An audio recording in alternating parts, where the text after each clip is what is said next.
আসুন দেখি ইহুদি আর খ্রিস্টানদের ধর্মগ্রন্থে মুহাম্মদ সাল্লাল্লাহু আলাইহি ওয়াসাল্লাম সম্পর্কে কি বলা হয়েছে। ইহুদি আর খ্রিস্টানদের ধর্মগ্রন্থ আমরা জানি বাইবেলের দুটো খণ্ড, একটা হলো ওল্ড টেস্টামেন্ট, অন্যটা নিউ টেস্টামেন্ট। এই বাইবেল ক্যাথলিক খ্রিস্টানদের মতে এতে ৭৩টা বই আছে, আর প্রোটেস্ট্যান্টদের মতে তারা 7টা বই বাদ দিয়েছে ইহুদিদের ধর্মগ্রন্থ ওল্ড টেস্টামেন্ট থেকে, তাই তাদের বাইবেলে আছে 66টা বই। এদিকে ক্যাথলিক আর প্রোটেস্ট্যান্টদের নিউ টেস্টামেন্ট, সেখানে 27টা বই আছে, কিন্তু ক্যাথলিকদের মতে ওল্ড টেস্টামেন্টে আছে 46টা বই, প্রোটেস্ট্যান্টদের মতে সেখানে 39টা বই আছে।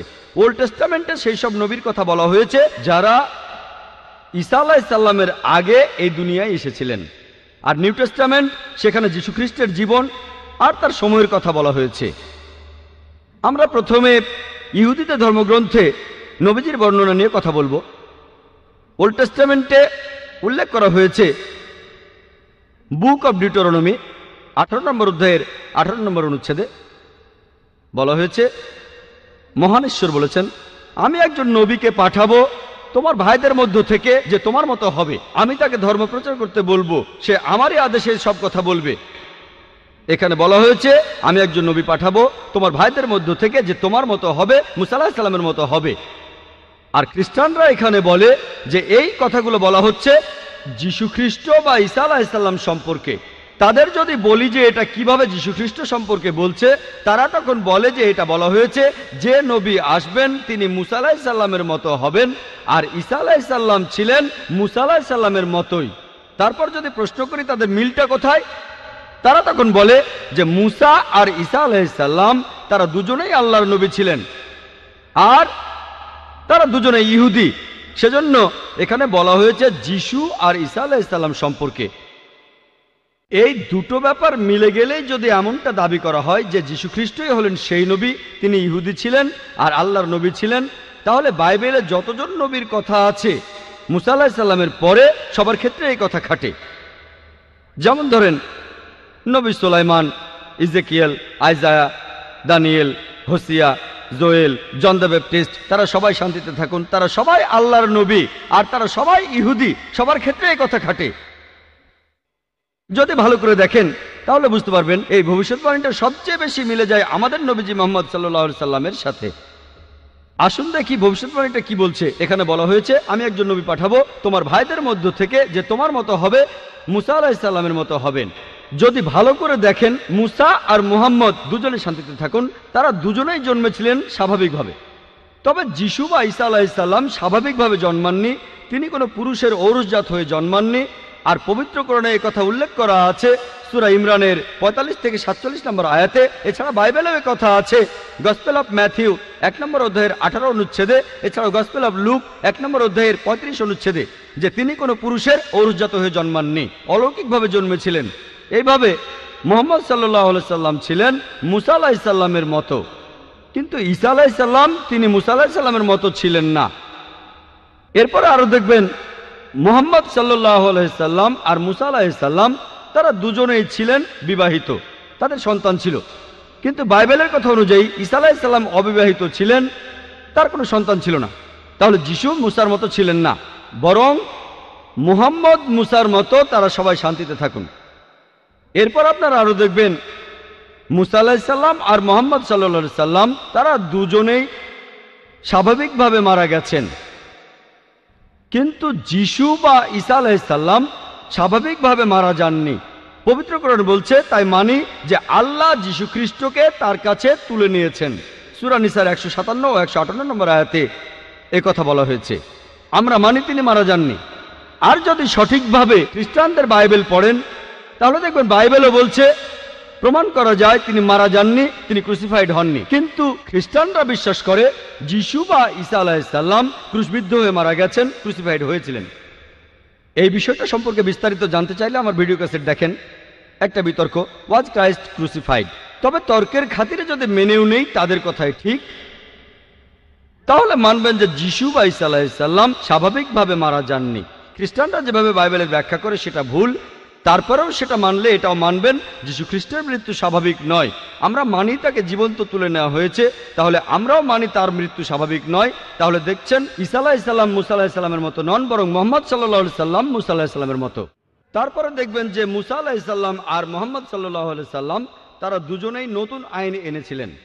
তবে বাইবেলের কথা অনুযায়ী যিশু বা ঈসা আলাইহিস সালাম নতুন কোনো আইন আনেননি। বাইবেলের গসপেল অফ ম্যাথিউ 5 নম্বর অধ্যায়ের 17 থেকে 18 অনুচ্ছেদে যিশু বা ঈসা আলাইহিস সালাম বলছেন, ভেবো না যে আমি নবীদের আইন ধ্বংস করতে এসেছি, আমি ধ্বংস করতে আসিনি, পূর্ণ করতে এসেছি। এরপর আরো দেখবেন মুসা আলাইহিস সালাম আর মুহাম্মদ সাল্লাল্লাহু আলাইহি সাল্লাম আল্লাহর নবীর পাশাপাশি তারা পৃথিবীতে রাজা হিসেবে ছিলেন, অর্থাৎ কেউ অপরাধ করলে তারা মৃত্যুদণ্ড দেওয়ার ক্ষমতা রাখতেন, তারা অপরাধী ব্যক্তিদের মৃত্যুদণ্ড দেওয়ার ক্ষমতা রাখতেন।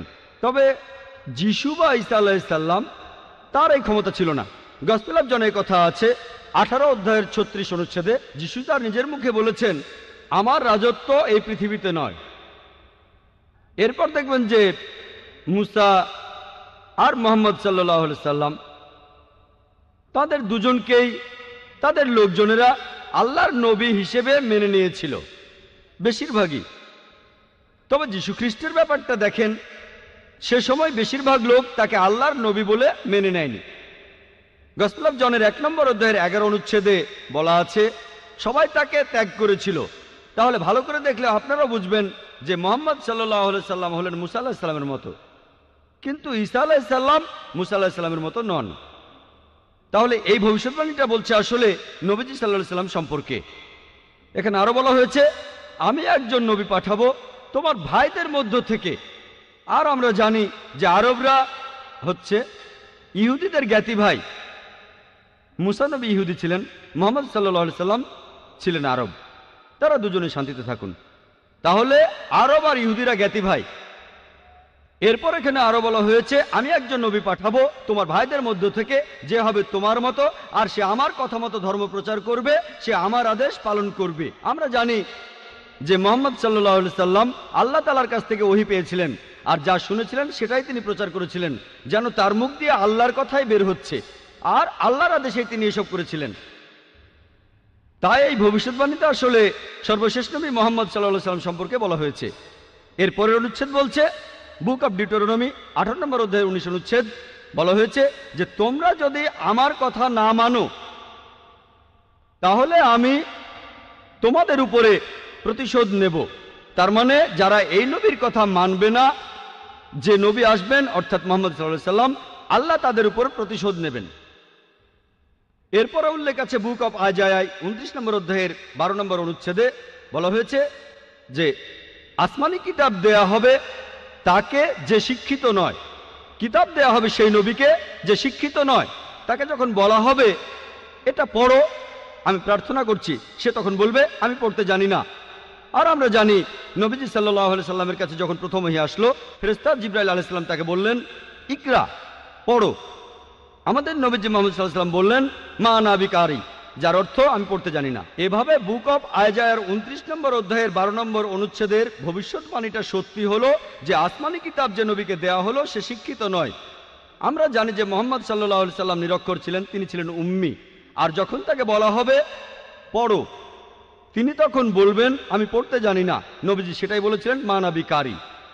এছাড়া ওল্ড টেস্টামেন্টে নবীজি সাল্লাল্লাহু আলাইহি সাল্লামের কথা নাম ধরেও উল্লেখ করা হয়েছে।